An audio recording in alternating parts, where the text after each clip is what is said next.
Здравейте и добре дошли в още едно видео на Bulgarian Cars United. Аз съм Иван Нанков и днешното видео ще бъде едно логично продължение на темата за агресията на пътя и различните типове поведение. Сега да слушат много внимателно всички тези от вас, които се виждат като бъдещи шофьори или хора, които изпитват някакъв вид дискомфорт по време на пътуване или шофиране, независимо дали той е предизвикан от характер, нещо преживяло на пътя или физическо състояние. Днес се намираме в Медицинския университет Пловдив и по-конкретно технологичен център за спешна медицина, който в основата си е високотехнологичен обучителен, научно-изследователски и иновационен център в областта на медицината и опазването на общественото здраве. С други думи, сме дошли с въпросите си на точното място за това, което ни интересува. Трафикът на пътя е едно особено място, което се оказва събирателна точка за хора от различен пол, възраст, характер и проблеми. Правилата за движение по пътищата не винаги оказват нужния контрол и затова възникват стресови ситуации. Тази среда изглежда още по-страшна за начинаещи шофьори и курсисти. Ако обаче изгледате това видео до края, ще разберете, че тук в Технологичен център за спешна медицина има решение на почти всички въпроси от подобен характер. Намирам се до едно много специално съоръжение, с което имах възможността да се запозная малко преди снимките и бих казал, че останах приятно изненадан и очарован от възможностите, с които разполага. Това ще е особено полезно за начинаещи шофьори, но за кой още ще бъде полезно, ще научите с течение на видеото, тъй като ще направим по-подробно представяне малко по-нататък. Сега е момента да ви запозная с някои от представителите на центъра, за да научите от тях за потенциала на това място. Днес имах възможността да се запозная с Стефан, който е действащ автоинструктор. Стефчо, може да кажеш няколко думи за себе си? Автоинструктор съм в учебен център Ник Старт Ауто. От около 3 години обучавам кандидат-водачи за МПС от категория Б. Така, и другият човек, който ще видите, ако дойдете тук, е Борис. Борисе, няколко думи за себе си? Приятно ме Борис, от 10 години съм психолог и провеждам психологическа оценка на водачи на МПС. Тези двама души са хората, които ще ви посрещнат и сега ще кажат няколко думи за услугата, която ще разгледаме днес. Както разбирате, дейността в този кабинет може да се раздели на две части, като за практическата част отговаря Стефан, за психологическата оценка отговаря Борис. Борис, може ли да кажеш малко повече за твоята дейност тук? С една добавка, освен психологическа оценка, се прави психологично консултиране на всички от тези водачи, които са претърпяли пътно-транспортно происшествие следствие по тяхна вина или по чужда вина, което ние предлагаме като подкрепа на тези водачи по-добре да се справят с преодоляването на посттравматично стресово разстройство. Оценката, която се прави относно тези водачи, е свързана с тяхната емоционална устойчивост, дали са агресивни или по-импулсивни на пътя, дали имат самоконтрол, индивидуалните особености и начина, по който те обработват информацията на пътя спрямо събитията, които се случват. Тук следва един много важен въпрос, тъй като когато говорим за кабинети, когато говорим за медицински центрове и всеки си представя, че това е някаква болнична среда и едва ли не се подлага на някакви изследвания. Всъщност не е така и трябва ли да се притеснява човек, който е преживял нещо на пътя или има някаква неувереност на пътя, да потърси помощ на място като това? Стефане? Трябва да излезем от общото схващане, че за да бъдеш добър шофьор е само единствено необходимо да притежаваш добри технически умения за управление на автомобила. Така е. Също трябва да споменем, че е важно и неговата нагласа и отношението му към управление. И в този ред на мисли следва да представим трите основни групи, които могат да се възползват от услугите, които предлагаме тук в технологичния център. Кои са те? На първо място трябва да споделим, че това са неопитните водачи. Това са водачи, които имат свидетелство за управление, които са издържали изпит, но имат твърде малко опит и се чувстват неуверени в интензивното движение. На второ място, това са водачите, които са на другата крайност. Те са агресивни на пътя. Чрез агресията си и чрез надценяването си, те създават реална опасност за останалите участници в движението. Тоест, уния, където много си вярват, че са много добри зад волана. Точно така. И третата група коя е? Третата група може би е потърпевшата група от втората група. Това са тези, които са преживяли пътно-транспортно происшествие, без значение по тяхна или по чужда вина и съответно са развили посттравматично стресово разстройство, което ги кара да изпитват толкова голямо напрежение, че те в действителност и да притежават умения за управление, те не им вършат работа. Значи тук по-скоро отиваме вече към сферата на Борис, този страх от управление, от това да се качиш в кола отново, да не ви да се случи същото като преживяното преди това. Даже сега се сещам, че в клипове, които имам аз, клипът, който имам със съвети за управление на МПС за начинаещи. Там имаше един коментар от човек, който изрази мнение, че не се чувства уверен зад волана. Сякаш физическа немощност да управлява возилото. Едва ли не може да реагира с достатъчна пъргавина на ситуацията, която се случва около него. Какъв тип хора са това всъщност и може ли да им се помогне при вас? Това може би е най-основната група, към която ние можем да бъдем и най-ефективни. Това е групата от хора, които имат конкретен психологически ресурс, който се изчерпва по-бързо спрямо другите групи. По-неустойчиви, по-тревожни като цяло. Съответно, преживяването на такова събитие води до често повтаряне на мисли, на силно емоционално преживяване, което в крайна сметка оказва влияние върху поведението на пътя, което може да бъде рисково, неуверено и застрашаващо и предпоставка за пътно-транспортни происшествия. Да, като цяло разсеяност. Да. Сега по втората група, за която спомена Стефан, т.е. тези свръхуверените, тези, които са направо агресивни, агресорите на пътя. Какво можем да кажем за тях? Пряко е свързано пак с конкретна индивидуална особеност на тези хора, високи нива на самооценка, по-скоро надценяване на собствените възможности и много нисък емоционален самоконтрол, т.е. трудно контролиране на емоциите спрямо с конкретната ситуация. Тя може да бъде минимална, но това да предизвиква силна емоционална изразеност спрямо ситуацията и същевременно да промени поведението отново в рисково, т.е. човек не само да използва нецензурни думи, но да слезне от автомобил, да използва физическа агресия спрямо друг водач на МПС. Значи тук правим една препратка към клипа, който е за агресията на пътя, който качих, в който дадах пример с случилото с моето семейство. Даже вчера в новините гледах друга случка. Хора спират на светофар, до тях спира друга кола, в следващия момент шофьор от съседната кола слиза, с юмрук разбива стъклото, вътре жената шаш паника и това просто е един страхотен стрес. Въпросът ми в тази връзка е дали винаги човекът, агресорът, който е, може да бъде провокиран от нещо, за да нападне някой. Провокацията може да бъде индиректна, в случая самата ситуация да отключи състояние, което е потискано твърде много време, чисто емоционално. Тоест нещо насъбираш в един момент решаваш, че го излезеш някой. Сливаш го по този начин, която е крайна форма, примерно, на антисоциално поведение и съответно рисково за другите хора. Неприемливо по своя характер, но и с конкретно обяснение. За да можем да кажем дали този човек е реагирал така на тази събития вследствие на лично преживяване, трябва да разговаряме с него. Тук ние можем да съдействаме на подобни хора чрез директна психологическа консултация, която може да премине по няколко пъти в психотерапия, по-дългосрочно, по-дълбочино, така че човек да може да овладява гнева и силните емоции, които изпитва зад волана. Тоест можем да обобщим, че зад агресията или зад немощността стои стреса всъщност. Стреса в ежедневието от всичко, което се случва около нас, в един момент или ескалира, или се самозатваряме. Може ли така да го кажем?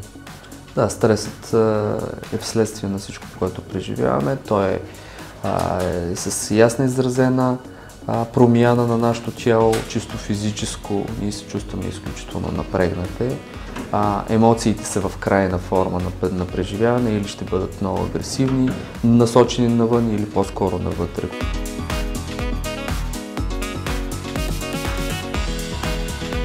Сега минаваме към това, което основно ви интересува, самият автосимулатор, как изглежда той, какво може и само да ви кажа, че това не е като онези симулатори, които сте виждали в игрални зали, по молове и така нататък. Хардуера и софтуера на това нещо са много добре сработени и може да ви доближат максимално до реалистичното управление на един автомобил. Но повече за това нещо ще каже Стефан. Стефчо, разкажи ни малко за цялото това нещо, което виждаме. Точно така, както ти спомена, имаме изключителна възможност да работим с един реалистичен автосимулатор, който пресъздава почти на 100% пътната обстановка, пътната безопасност. Той, както виждате, има всичко това, което го има в един автомобил. Педалите, волана, скоростния лост, ръчната спирачка, колан, който в момента Калоян не е сложил. Между другото, Това е Калоян, това е човекът, който от началото на клипа беше тук с нас и демонстрираше как всъщност работи самия автосимулатор. Така, друго какво имаме? Виждам, че си има мигачи, оборотомер, скоростомер, реалните показатели. Така, абсолютно. Всичко, което е необходимо за безопасно управление на автомобила. Както виждате в момента, Калоян управлява на една програма, която е на автомагистрала, в лошо време, чистачките му работят.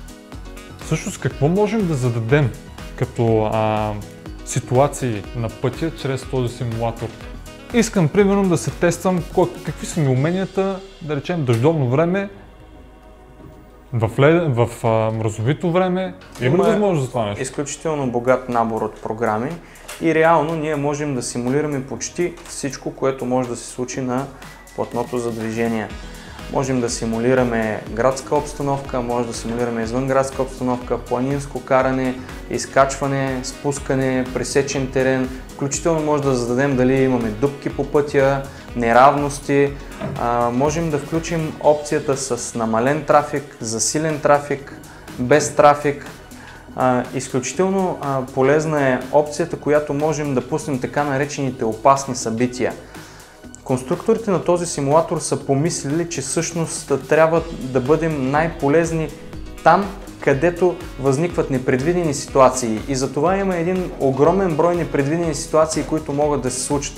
Например, в момента, както виждаме това управление на автомагистрала, ако зададем опасни събития, в момента в който Калоян реши да се престроява от лента в лента, ще се случи така, че някой нарочно ще го засече, ще му отнеме предимството, ще го натисне, ще направи така, че да го затрудни максимално и по този начин да проверим Калоян дали управлява с повишено внимание, дали управлява достатъчно безопасно и предвидимо, така че да може да спре пред всяко едно препятствие, което се създаде пред него. С други думи, тук можем да инсценираме ситуации, които е реално ти като инструктор едва ли може да се случат по време на самия курс и курсиста да се сблъска с такива неща. Точно така, или ако се случат на курса, то би било твърде опасно, защото една такава ситуация при неопитен водач може да доведе до пътно-транспортно происшествие, въпреки това, че има инструктор, който има педали и има начини да реагира. Затова тук в комфортна симулационна обстановка ние можем да разгледаме точно такива ситуации и да ги зададем и да ги изтренираме. Другото предимство е, че тези ситуации, които са на пътя, които са екстремни ситуации, те се създават за много кратко време и се разпадат в рамките на по-малко от секунда. И следваща такава ситуация може да не възникне дори в целия курс на обучение на един курсист. Докато тук можем тази сходна ситуация в рамките на половин час, на един час ние да я разиграем 10, 20, 30 пъти, докато създадем адекватна реакция у съответния водач. Айде да отидем в графа други програми, в смисъл какво друго може да ни предостави симулатор, освен стандартното като вид обучение. Това, което е изключително полезно на симулатора, че той може да работи и без автоинструктор.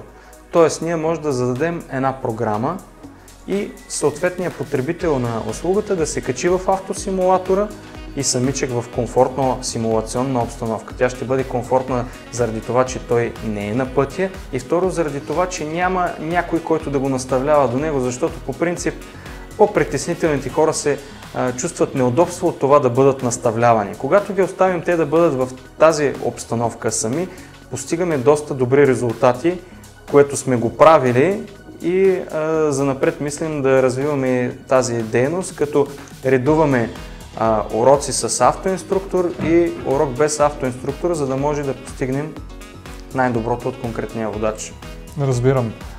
Тоест в случая самата програма подава на човека, който стои на седалката тук, какво трябва да прави в определени ситуации. Точно така. Програмата замества инструктора, като за всяко едно нещо, което не се е справил конкретния водач, му дава възможност да го направи отново, като му дава съответните инструкции. Съществува и друга опция да премахнем така наречения наставник и да оставим водача сам да управлява автомобила на принципа проба и грешка, който не е много препоръчителен. Добре, в крайна сметка, как се извършва оценяването на това какво е постигнал обучаващия се? Накрая на всяка една програма самият автосимулатор изготвя един доклад, който се разпечатва на принтер и това го прилагаме към досието на конкретния потребител. Разбирам, т.е. имаме реално визуална оценка къде сме грешили и какво сме правили. Точно така. Супер. Освен това, можем да стартираме диаграма на безопасността, може да стартираме диаграма, в която да виждаме по какъв начин са превключвани предавките, дали не се закъснява, дали не се избързва, натиска ли се правилно съединителя. Може да включим диаграма на скоростта, за да видим във всеки един завой ние с каква скорост сме влезнали.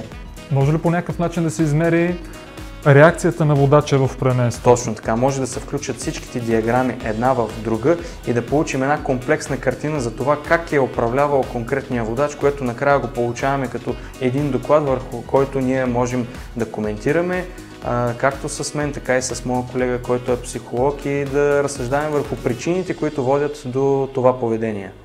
Отлично, т.е. има място за оптимизация. Точно така. Аз съм Иван Нанков и се радвам, че днес бяхме заедно във видео, в което ви показахме място и метод, с който може да си помогнете, ако имате проблеми с стреса, неувереността, агресията на пътя или дискомфорта от първите метри зад волана. Това място е Технологичен център за спешна медицина Пловдив и повече за тях ще научите отдолу в линка, който ще оставя в описанието. Ако това видео ви е харесало, не забравяйте да оставите един лайк, да го споделяте и да се абонирате за канала, защото тук е мястото, където говорим за всичко свързано с автомобили, както виждате. Очаквам ви и следващият път. Чао, чао! Технологичен център за спешна медицина е резултатът от успешно реализиран проект Знание и иновации за развита икономика и здравеопазване с Главна дирекция Европейски фондове за конкурентоспособност към Министерство на икономиката, град София. Технологичен център за спешна медицина град Пловдив включва две основни дейности – учебно-тренировъчна за обучение по спешна медицинска помощ и високо специализирана научно-изследователска лаборатория за проучване на хроничното стресово разстройство. Последната включва следните изследователски секции: оценка на психичното здраве, диагностика и превенция на посттравматично стресово разстройство, физикална и функционална оценка на посттравматично стресово разстройство, метаболитно-патобиохимична оценка на посттравматично стресово разстройство, молекулно-биологична оценка на посттравматично стресово разстройство, лаборатория инвитро оценка на лекарствената безопасност и лаборатория 3D биологично принтиране, имунологична оценка на посттравматично стресово разстройство, стандартизиране на фитопродукти.